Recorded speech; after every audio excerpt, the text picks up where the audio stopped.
বন্ধু বান্ধৱীসকল আপোনালোকক সকলোকে মোৰ ইউটিউব চেনেললৈ স্বাগতম জনাইছো। আজি মই বনাবলৈ লৈছো প্ৰেছাৰ কুকাৰত অতি সহজে বনাব পৰা এগ বিৰিয়ানীৰ এটা ৰেচিপি, যেটো আপোনালোকে অতি সহজে ঘৰত বনাই খাব পাৰে। আহকচোন তেনেহলে আজি ৰেচিপিটো আৰম্ভ কৰো। তাৰ বাবে প্ৰয়োজন হোৱা সামগ্ৰীসমূহ এবাৰ চাওঁ।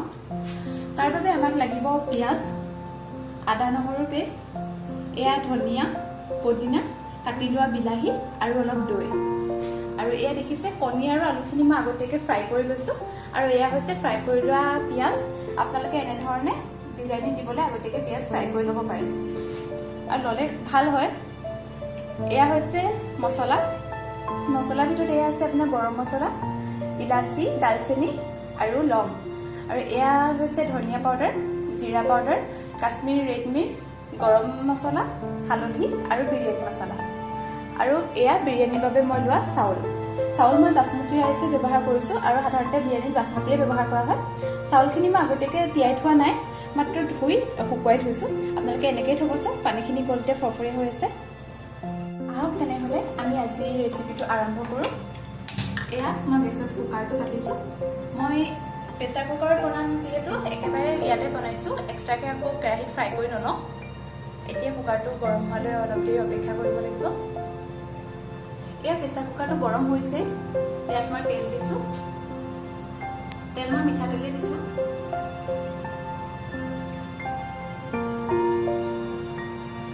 এতিয়া তেলখিনি গৰম হোৱালে অলপ দেৰি ৰ'ব লাগিব। এয়া চাওক, তেলখিনি গৰম হৈছে। এতিয়া গেছটো কমাই মই ইয়াত গোটা মছলাখিনি দিছোঁ। আৰু বিৰিয়ানী বনাম যেতিয়া তেলৰ পৰিমাণটো অলপ বেছি দিছোঁ, দেখিছে। আপোনালোকে নিজৰ আন্দাজ মতে দিব। এতিয়া ইয়াত মই কাটি লোৱা পিঁয়াজখিনি দিছোঁ। তেলত পিঁয়াজ বা যিকোনো বস্তু দিলে সদায় সাৱধান হ'ব।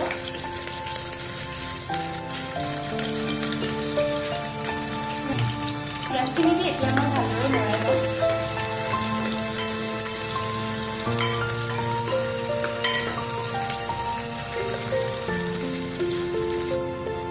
পিঁয়াজখিনি এতিয়া ভালদৰে লৰাই মই ইয়াত আদা নহৰুখিনি দি দিছোঁ। এতিয়া আদা নহৰুখিনি দিও মই ভালদৰে লৰাই দিম আকৌ। আৰু গেছটো মই কমাই ৰাখিছোঁ। এতিয়া পিঁয়াজ আৰু নহৰুৰ কেঁচা গোন্ধটো যোৱালৈকে এইখিনিতে ভাজিম। নহৰু আৰু আদাৰ কেঁচা গোন্ধটো আঁতৰি গৈছে। এতিয়া ইয়াত বিলাহীখিনি দি দিম।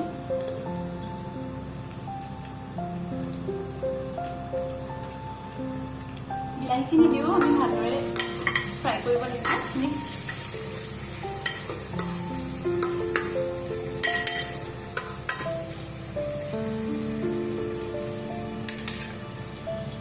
আৰু বিলাহীখিনি সোনকালে সিজিবৰ কাৰণে এইটো মই ঢাকি দিম। বিলাহীখিনি সিজিছে।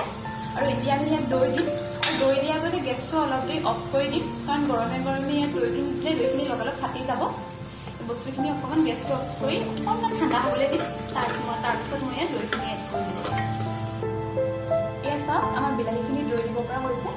আৰু এতিয়া গেছটো মই এতিয়ালৈকে অন কৰা নাই। অফ কৰি থকা অৱস্থাতে মই ইয়াত 4 চামুচ দৈ দিছোঁ। খুব বেছিও দৈ দিয়া নাই, কাৰণ মই বিলাহী দিছোঁ, নহ'লে বেছি টেঙা হৈ যাব। 4 চামুচ দৈ দিছোঁ। আৰু দৈখিনি দি ভালদৰে লৰাই দিম। ইয়াত চাওক, গেছটো অফ কৰি থোৱাৰ বাবে দৈখিনি ফাটি যোৱা নাই, নহ'লে অন কৰি দিলে লগালগ দৈখিনি ফাটি যায়। আৰু এতিয়া মই গেছটো আকৌ অন কৰি দিম। গেছটো অন কৰি মই এতিয়া গেছটো আকৌ কমাই থৈছোঁ।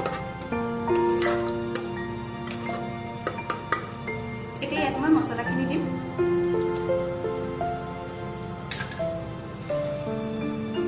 প্ৰথমে এয়া মই হালধি পাউডাৰ দিছোঁ। এয়া ধনিয়া পাউডাৰ, জিৰা গুড়ি, কাশ্মীৰী ৰেড মিৰ্চ পাউডাৰ আৰু বিৰিয়ানী মছলা এতিয়া মই গোটেইখিনি দি দিলোঁ। অলপ ৰাখিছোঁ শেষত দিবলৈ। গৰম মছলাও মই গোটেইখিনি দিলোঁ। অলপ দি অলপ শেষত দিবলৈ ৰাখিছোঁ। এই মছলাখিনি দি পেলাই মই ভালদৰে লৰাই দিম।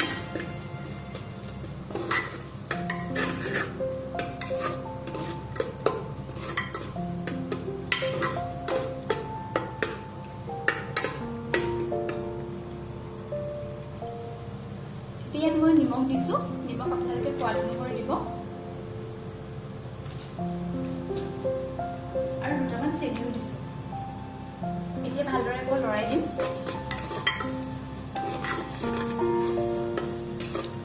চাওক কিমান ধুনীয়া এটা কালাৰ আহিছে, সকলোখিনি মিক্স হৈ এটা ধুনীয়া সুগন্ধও আহিছে, আপোনালোকে বনালে গম পাবই।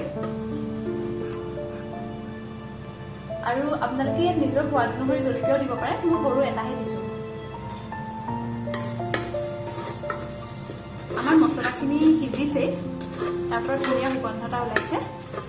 এতিয়া ইয়াত মই আলুখিনি দিম। এয়া মই ইয়াত ফ্ৰাই কৰি লোৱা আলুখিনি দিছোঁ।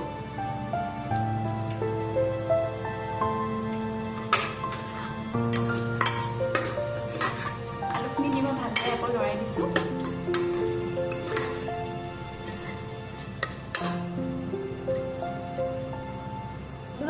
চাওক এই মছলাখিনি সিজিছে, এতিয়া ইয়াত পানী দিব পৰা হৈছে।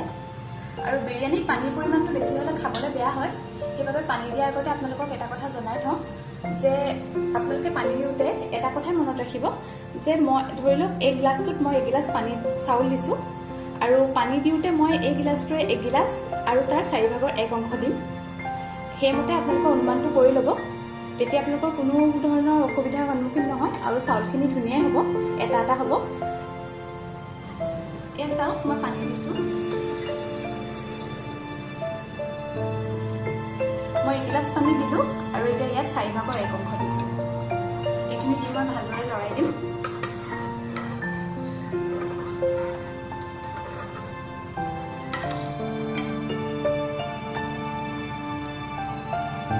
পানী দিয়াৰ পিছত এতিয়া মই ইয়াত কণী দিম। কণী মই 4টা লৈছিলোঁ, এতিয়া মই প্ৰথমে 2টা দিছোঁ তলত, আৰু কণী দি এতিয়া মই চাউলখিনি ইয়াত দি দিম।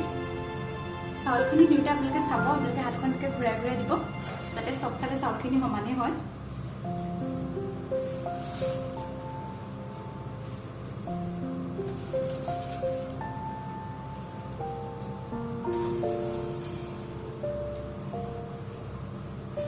চাউলখিনি দি লৰাব নালাগে, কুকাৰটো অকল এনেকৈ কৈ অকণমান জোকাৰি দিলে হ'ব, তেতিয়া চবফালে সমান হৈ যাব। এতিয়া মই ইয়াত ধনিয়াখিনি দিছোঁ, পদিনাখিনি দিছোঁ, আৰু ফ্ৰাই কৰি লোৱা পিঁয়াজখিনি ইয়াৰ ওপৰত মই দি দিম।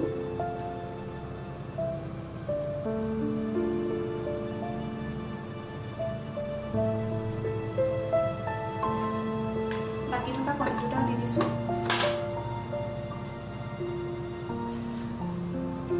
আৰু বাকী ৰখা মছলাখিনিও ইয়াত মই যোগ কৰি দিছোঁ।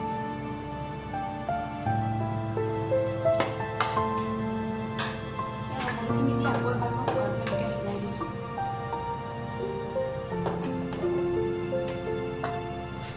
আৰু এতিয়া একেবাৰে শেষত ইয়াত মই এচামুচ গুড় ঘিউ দিছোঁ।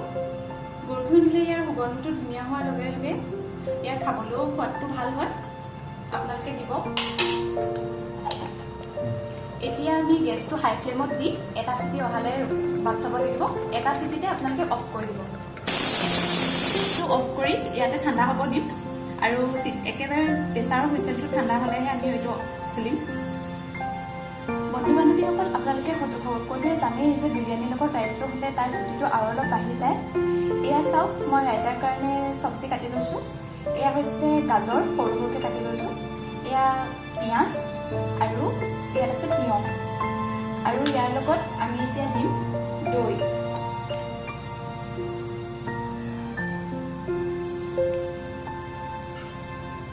দৈ দি আমি ইয়াত ভালকৈ মিক্স কৰি ল'ম। এতিয়া আমি ইয়াত দিম কাশ্মীৰী ৰেড চিলি পাউডাৰ। আপোনালোকে এইটো দিবও পাৰে, ইচ্ছা কৰিলে নিদিবও পাৰে, কোনো কথা নাই। আৰু ইয়াত দিম নিমখ। নিমখ আপোনালোকে নিজৰ সোৱাদ অনুসৰি দিব। আৰু এইখিনি দি আমি ভালদৰে মিক্স কৰি ল'ম।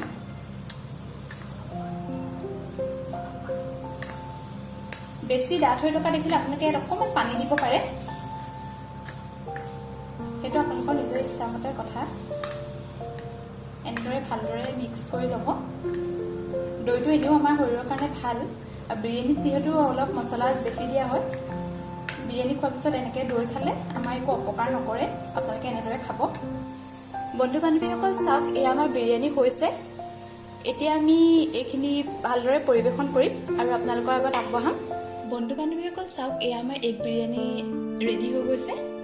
আপোনালোকে এনেধৰণে পৰিৱেশন কৰিব পাৰে বা সাধাৰণকৈও কৰিব পাৰে, ময়ো বিশেষ একো কৰা নাই।